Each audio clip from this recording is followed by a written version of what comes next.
Assalamualaikum warahmatullahi wabarakatuh. Nama saya Ahmad Pratihido, NPM 19630801.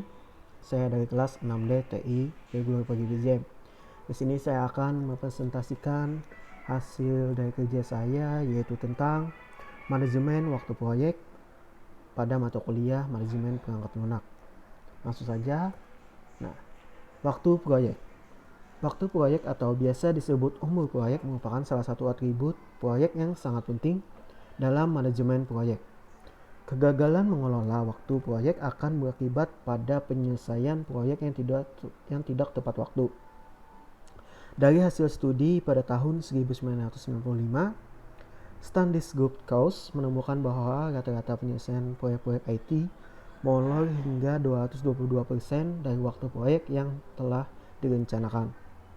Artinya bahwa satu proyek yang semestinya selesai pada tahun ini baru selesai 2,2 tahun mendatang. Dan selanjutnya planning waktu proyek. Mendefinisikan aktivitas atau activity definition merupakan kegiatan untuk mengidentifikasi dan mendefinisikan aktivitas atau pekerjaan apa saja yang akan dikerjakan pada proyek. Kemudian pengurutan aktivitas atau activity sequencing. Setelah mendefinisikan aktivitas proyek, langkah berikutnya adalah membuat urutan aktivitas yang merupakan detail dari BBS, detail deskripsi produk, asumsi, dan batasan-batasan untuk menentukan hubungan antar aktivitas. Nah, kemudian ketergantungan atau hubungan antar aktivitas merupakan bahan dasar dalam menyusun penjadwalan proyek.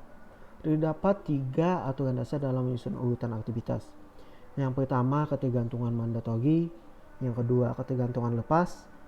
Kemudian yang ketiga, ketergantungan eksternal. Ketergantungan mandatori, ketergantungan yang tidak dapat dipisahkan antar aktivitas atau pekerjaan. Misalnya, pengujian program tidak dapat dilakukan sebelum pembuatan program telah diselesaikan. Kemudian ketergantungan lepas, yaitu ketergantungan yang ditentukan oleh tim proyek. Sebagai contoh, dalam rangka mendapatkan hasil desain yang baik, tim proyek mungkin belum akan memulai pekerjaan desain selama pekerjaan analisis sistem belum selesai sepenuhnya. Kemudian ketergantungan eksternal, ketergantungan antara aktivitas proyek dapat aktivitas non-proyek. Sebagai contoh, pekerjaan instalasi sistem, operasi, dan program aplikasi mungkin akan tergantung pada ketersediaan hardware baru atau yang dipasok oleh supplier. Kemudian di diagram jaringan proyek adalah skema yang menunjukkan hubungan logis atau urutan aktivitas proyek yang menggunakan metode AOA atau Activity on a Row atau ADM, Row Diagramming Method. Selanjutnya, langkah-langkah membuat diagram jaringan proyek. Yang pertama, tentukan semua aktivitas awal proyek dan tempatkan awal semua aktivitas ini pada node 1. Kemudian lanjutkan menggambar diagram network, pekerja mengalir dari kiri ke kanan.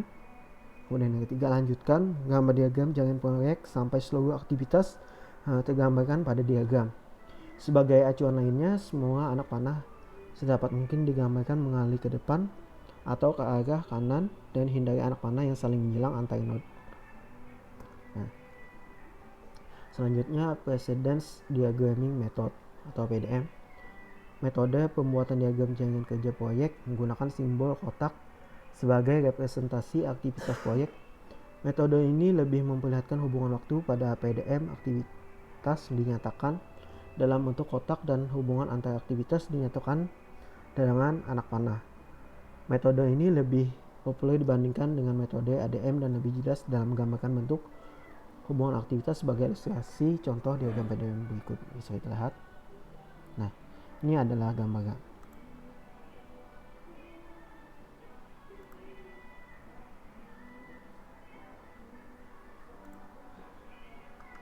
Nah, kemudian metode PDM.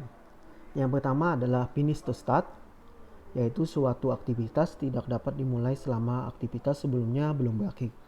Kemudian yang kedua adalah start to start, yaitu suatu aktivitas tidak dapat dimulai selama aktivitas lain belum dimulai. Kemudian yang ketiga, finish to finish, suatu aktivitas tidak dapat diakhiri selama aktivitas lain belum berakhir.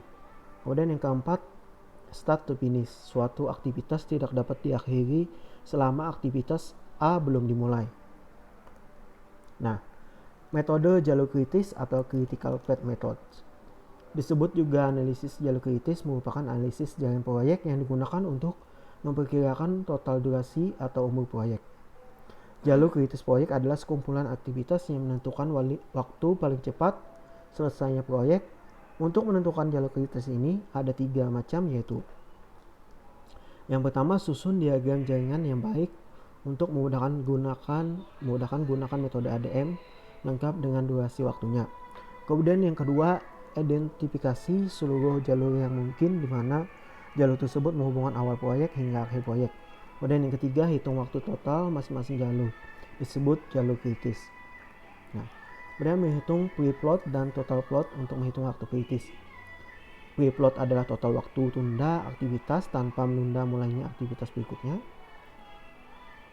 Kemudian total plot adalah total waktu tunda aktivitas tanpa menunda berakhirnya proyek. Pre-plot dan total plot dapat dihitung dengan menggunakan metode penulisan arah depan atau penelusuran arah belakang. Nah, ini menghitung total plot, pre-plot, dan jalur kritis. Untuk masing-masing aktivitas, total plot sama dengan late finish dikurang early start dikurangi durasi. Kemudian untuk pre-plot sama dengan early finish dikurang early start dikurang durasi. Jalur kritis adalah jalur yang melewati aktivitas di mana total plot sama dengan pre-plot sama dengan 0. Artinya jalur di mana setiap aktivitas tidak memiliki waktu kelonggaran baik total plot maupun pre-plot. Bisa kita lihat jalur kritis B dikurang E dikurang H dikurang Z, atau 1 dikurang 3 dikurang 5 dikurang 6 dikurang 8.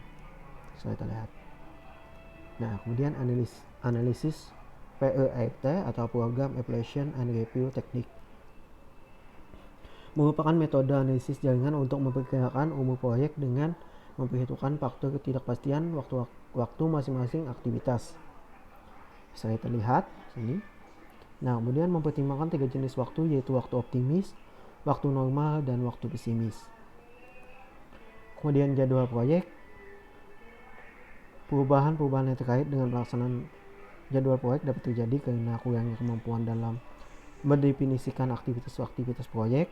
Kemudian kedua, kurangnya akurasi dalam menentukan durasi atau waktu aktivitas. Kemudian yang ketiga, lemahnya kinerja SDM pelaksana proyek. Terima kasih, sekian dulu video dari saya. Wassalamualaikum warahmatullahi wabarakatuh.